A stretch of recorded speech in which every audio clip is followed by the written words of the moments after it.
déjà étudié la parabole des 10 vierges? Tout le monde, amen. Aujourd'hui, je veux qu'on regarde ça différemment. Qu'on regarde cette parabole différemment. Et je veux qu'une personne puisse lire dans le souvent dit le verset, les gens, ceux qui ont des voix peuvent lire. Le verset, on va lire le verset 1er jusqu'au verset 13. Donc, quelqu'un peut prendre le micro et lire au fur et à mesure. Matthieu chapitre 25. Verset 1er à verset 13. Matthieu chapitre 25. Matthieu chapitre 25. Alors, Matthieu 25, les versets 1 à 13. Alors le royaume des cieux sera semblable à 10 vierges qui, ayant pris leur lampe, allèrent à la rencontre de l'époux. 5 d'entre elles étaient folles et 5 sages. Les folles, en prenant leur lampe, ne prirent point d'huile avec elles, mais les sages prirent avec leur lampe de l'huile dans des vases. Comme l'époux tardait, toutes s'assoupirent et s'endormirent. Au milieu de la nuit, on cria : voici l'époux, allez à sa rencontre. Alors, toutes ces vierges se réveillèrent et préparèrent leur lampe.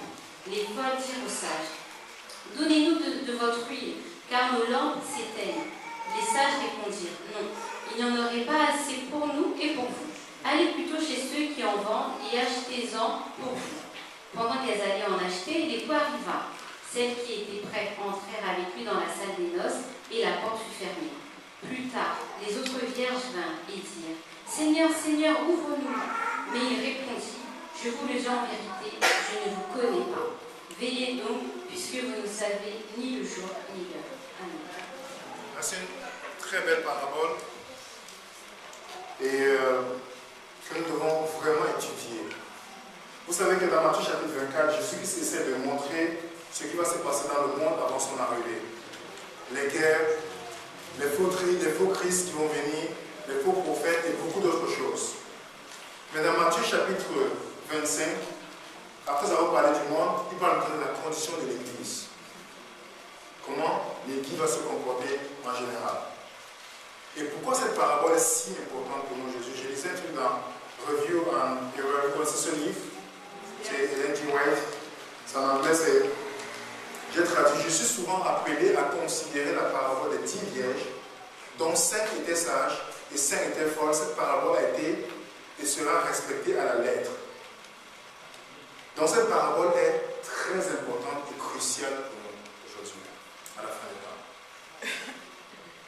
Très importante. Et je veux qu'ensemble, la façon qu'on va regarder cette parabole, qu'on puisse voir ça différemment et voir comment les leçons qu'on peut prendre et qu'on va prendre à travers cette parabole et ce qu'on va appliquer dans notre vie. Amen. J'espère qu'on a appris dans notre cas la décision qu'on va appliquer dans notre vie. Commençons par le verset 1er. Alors le royaume des cieux sera semblable à 10 vierges ayant pris leur lampe, allèrent à la rencontre de l'époux. Toute la Bible, il y a des choses, des symboles dans la Bible, mais qui s'expliquent toujours dans la Bible.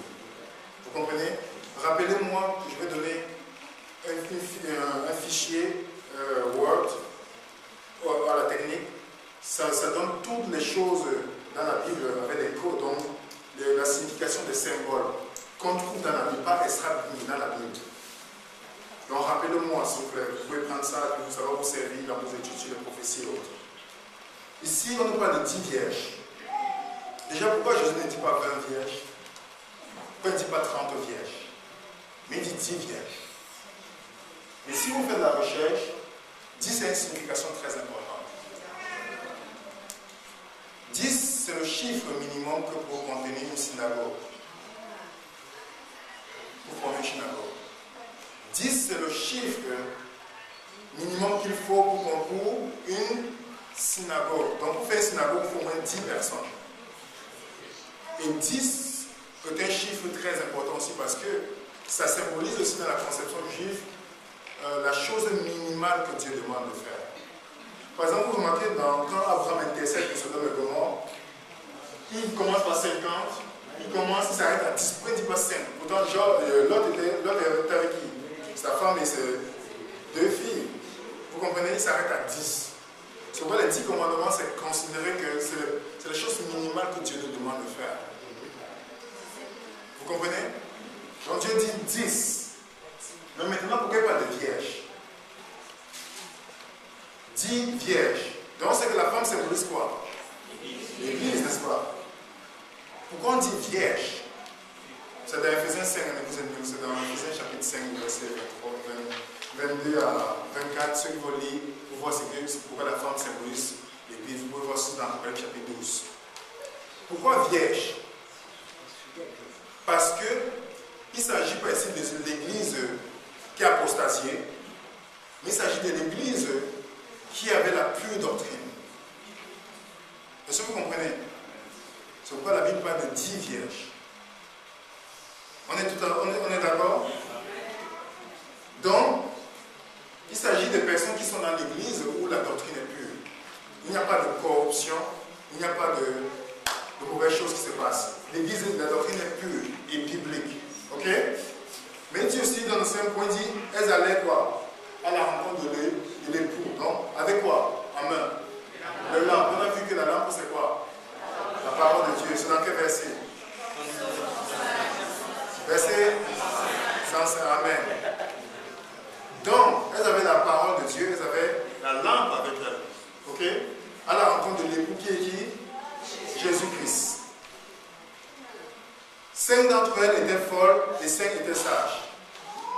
Remarquez que dans la parabole, on n'oppose pas les vierges en disant que 5 méchantes et 5 bonnes, ou 5 injustes et 5 justes. Mais on parle de folles et sages. Ça doit vraiment nous pousser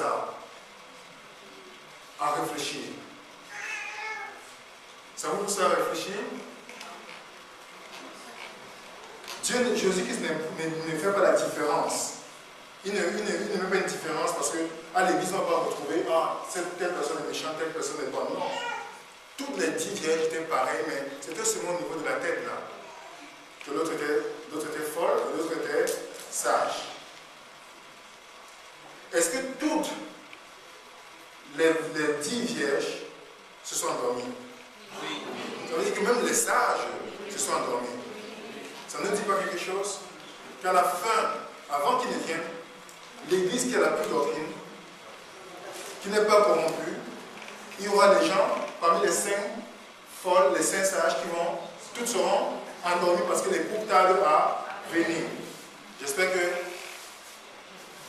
on est dans les parties où j'espère que nous sommes parmi les vierges sages.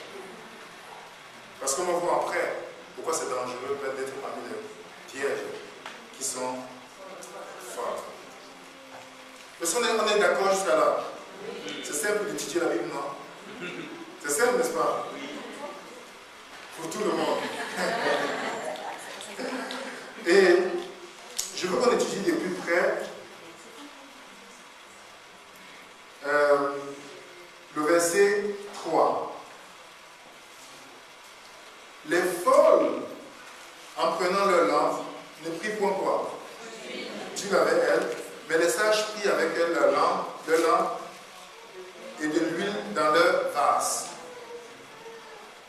Vous savez que la lampe n'avait pas une grande quantité d'huile, c'était l'huile nécessaire pour faire le voyage. Mais durant ce moment, les vierges folles ont juste fait confiance à leur lampe et à l'huile qui était dans la lampe. Celles qui étaient sages avaient la prévision, elles ont dit, on ne sait jamais, je vais continuer, je vais prendre quand même de l'huile de réserve, au cas où ma lampe s'éteint. Alors, moi je me suis posé la question déjà de savoir pourquoi Jésus-Christ utilise l'huile. Pourquoi il utilise l'huile ici? Que symbolise l'huile, mes frères? Le Saint-Esprit. L'huile symbolise le Saint-Esprit. Mais vous savez aussi que le vent symbolise le Saint-Esprit. Dans Jean 3, il dit le vent souffle où? Vous savez aussi que l'eau aussi symbolise. Mais pourquoi Jésus-Christ prend l'huile? C'est ça ma question qui m'interrogeait et qui me faisait. J'ai dit, il faut que je sache pourquoi tu choisis l'huile, pourquoi pas l'eau. Et j'ai dit, dit, dans l'étude, quand je continuais, j'ai dit, ok, je vais regarder dans la Bible, partout où l'explication de l'huile, dans le sentier et autres. La première chose que nous devons comprendre, c'est que l'huile, on utilise l'huile pour faire quoi? Pour consacrer les objets et pour oindre les personnes. C'est pas vrai? Exode chapitre 30, le verset 22. À partir du verset 22, ceux qui veulent lire, vous allez lire ça à la maison, leur sont consacrés les objets, même pour oindre le roi. Donc, Jésus-Christ utilise l'huile ici pour consacrer. Ça veut dire que le premier point déjà, parce qu'on va voir les trois fonctions pourquoi on a choisi l'huile. La première fonction, c'était pour consacrer quelque chose. Ça veut dire que l'huile, en principe, qui nous consacre, nous devons être comment? Être consacrés, non? L'une des raisons pour lesquelles Dieu donne son Esprit Saint, c'est pour nous consacrer, sanctifier. Nous consacrer, ça veut dire, c'est-à-dire mettre à part. Sanctifier veut dire mettre à part. Donc l'huile nous permet d'être à part. Ok? Le deuxième exemple, c'est l'huile est utilisée dans la Bible pour la guérison. Vous vous rappelez dans Jacques chapitre 5, lorsqu'on dit pour guérir quelqu'un, aller prier, utiliser l'huile, n'est-ce pas? L'huile symbolise aussi la guérison. Et quand je comprends dans le contexte aujourd'hui, ça veut dire que Dieu veut nous guérir quoi? Il veut nous guérir quoi? Du péché, n'est-ce pas? C'est pas vrai? Vous doutez encore? Matthieu chapitre 1er, verset 21, dit que Jésus-Christ est venu pour nous sauver quoi? Du péché. Donc s'il donne le Saint-Esprit dans Matthieu chapitre 3, verset 11, on dit qu'il va nous baptiser quoi? Du feu, du Saint-Esprit et du feu. Qu'est-ce que le feu faisait généralement dans l'eau? Il purifiait. C'est le feu, c'est pour dire que Dieu est un feu dévorant. Un feu dévorant, il purifiait. Bon, ça c'est la deuxième chose. Et aussi, vous savez que l'huile était utilisée pour quoi d'autre? Pour chercher les frères et sœurs. Pour verser dans le chandelier, donc pour briller. Donc pour l'illumination. Donc Dieu donne son esprit pour qu'on puisse briller. Ça veut dire qu'il y a un problème alors qu'on peut détecter ici sur les vierges folles et sages. Quel est le problème?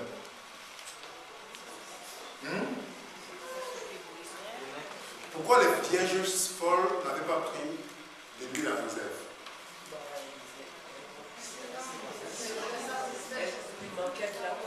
Satisfaite, elle lui manquait de la consécration, la guérison du péché pour et tout. Ça veut dire qu'elle faisait confiance à elle. Mais il y a une chose que vous devez comprendre. Elles avaient reçu le Saint-Esprit aussi. Vous savez, non? Vous avez reçu le Saint-Esprit. Mais elles ont fait confiance à leur expérience passée. Ça veut que la marche chrétienne, c'est progressif. On marche chaque jour avec Jésus. C'est pourquoi j'aime bien le texte de Jean 8, verset 31 qui dit: si vous demeurez dans les paroles, vous êtes vraiment mes disciples. Donc le mot est toujours continuel. Donc si je suis continuellement dans la parole de Dieu, c'est là que je suis son disciple. Et il y a des gens qui vont venir à l'église et vous dire: ah, avant j'ai donné l'étude biblique, avant j'ai prêché. Dieu dit: maintenant tu fais quoi? Est-ce que vous comprenez? Elles avaient fait confiance à leur expérience passée. Elles espéraient que dans le moment de crise, elles devaient compter sur les expériences des autres. On va continuer. Je vais lire une citation de Ellen White dans le livre Évangélisé, la page 269, le paragraphe 3 dit: ceux qui sont au service du Maître ont besoin d'une expérience plus haute, plus profonde, plus large, telle qu'ils n'ont jamais pensé en avoir. Donc une expérience, si vous allez plus loin, c'est une expérience qui est continuelle avec Dieu. Pas juste une expérience ponctuelle comme on est ici aujourd'hui, tout le monde veut être réveillé, après 2 semaines, on retourne à notre état. Si on retourne à notre état, c'est un faux réveil, basé sur les émotions et basé parce que on a vu la masse. On a besoin d'une expérience continuelle avec Dieu. Marcher avec Dieu chaque jour. C'est pas vrai? Les 10 vierges folles faisaient partie de la classe superficielle, dont les chrétiens d'apparence. Elles avaient la parole de Dieu, mais elles ne vivaient pas par la parole de Dieu. Elles avaient les informations concernant la parole de Dieu, mais elles n'étaient pas transformées par la parole de Dieu. Je vais lire la citation dans les paraboles de Jésus, dans la page 360, qui nous dit que les personnes figurées par les vierges folles ne sont pas les hypocrites. Elles respectent la vérité, elles ont soutenu ses droits, elles aiment la compagnie des croyants. Mais elles ne se sont pas abandonnées à l'action de l'esprit. Elles n'ont pas brisé leur nature sur le rocher, c'est-à-dire Christ. L'esprit n'agit pas sur le cœur de l'homme pour faire naître à une nouvelle vie que dans la mesure où il le désire. Mais ceux qui symbolisent les vierges folles se sont contentés d'une expérience superficielle et n'ont pas connu Dieu véritablement. Ils ne sont pas appliqués à sonder son caractère, ils n'ont pas entretenu de communion avec le Seigneur, et voilà pourquoi ils ne savent pas comment faire pour croire et pour vivre leur foi. Leur culte n'est plus qu'un tissu de rite et formalisme. En principe, c'est des gens qui étaient religieux, sincères dans leur tête, mais en principe, c'était une relation superficielle. Parce qu'il y a une classe des hypocrites dans l'église. Mais des personnes qui étaient là, mais se contentaient d'une relation superficielle avec Dieu. Je connais le minimum, Seigneur. Je veux marcher avec toi. Je connais le sabbat, je connais les 10 commandements, je fais ça, c'est le minimum. Ils n'étaient pas dans une relation profonde avec Dieu. Donc la connaissance qu'ils avaient de Dieu était superficielle, même dans sa parole. C'était superficiel.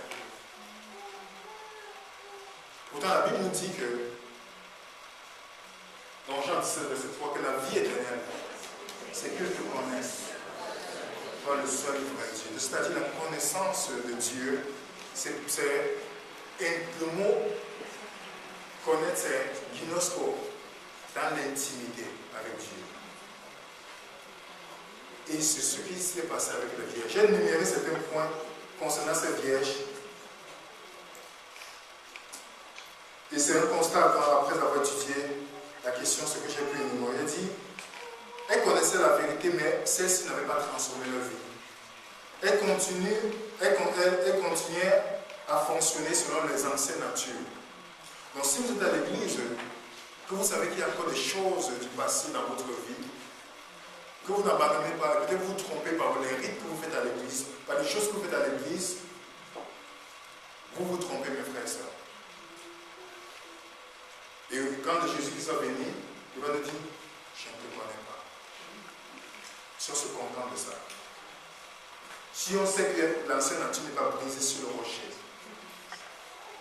brisée sur le rocher. Et il dit, en continuant de ceci, elles ont la façade, mais pas l'intérieur. Elles ont la compréhension superficielle de la doctrine de l'Église, mais pas l'expérience profonde avec Dieu. Vu de l'extérieur, tout semblait convenable. Elles avaient la lampe dans la main. Il y a une différence entre avoir la parole à la main pour la défendre, pour défendre la vérité, et avoir la parole dans le cœur pour vivre la vérité.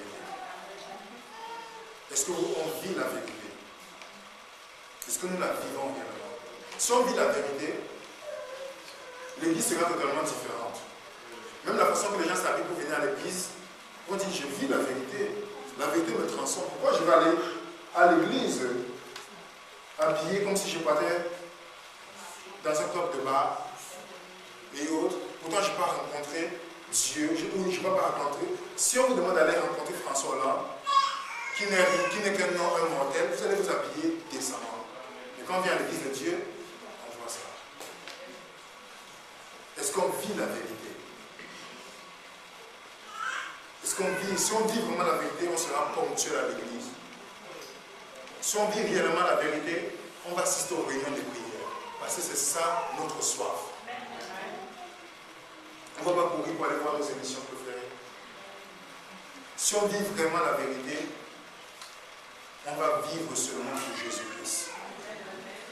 Et ceux qui vivent pour Jésus-Christ, mes frères et sœurs, ne perdent jamais. Parce que vous voyez ça dans leur vie. Et Et c'est dangereux, je le répète tout le temps.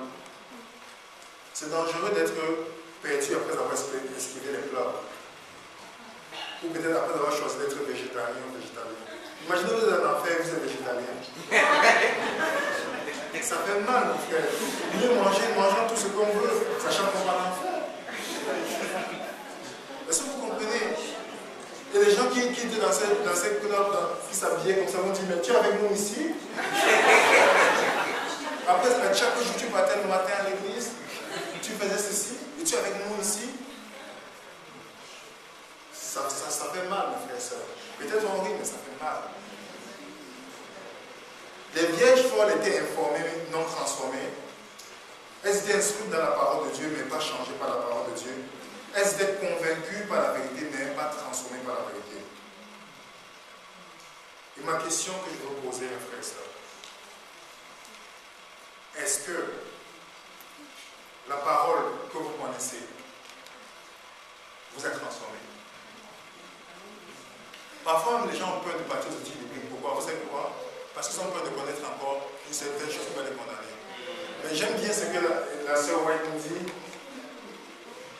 Qu'on ne se va pas seulement juger par ce qu'on connaît, mais par ce qu'on pourrait connaître si on avait bien utilisé notre temps. Amen. Vous savez ça? C'est pourquoi la Bible dit tout le temps, rachetez le temps. Rachetez le temps, parce qu'on a perdu le temps. Tous les fois qu'on fait des choses mondaines, on est en train de perdre le temps qu'on pouvait consacrer pour connaître une vérité. Alors on dit, Seigneur, je ne connaissais pas ça. Dieu va dire, si tu veux bien utiliser ton temps, à ce jour, tu devais apprendre ceci. Vous êtes piégé, non? C'est ça. Est-ce qu'on a vraiment bien utilisé notre temps? Parfois on dit, Seigneur, montre-moi les nouvelles vérités dans la Bible. Dieu dit, est-ce que ce que tu connais d'abord t'a transformé? Ou tu vas continuer à avoir la connaissance superficielle de ma personne? Ça ne sauve pas. Ça ne sauve pas du tout. Est-ce que la parole nous a réellement transformés? Et remarquez que les vierges sages avaient pris le Saint-Esprit. Je vais vous dire juste une chose.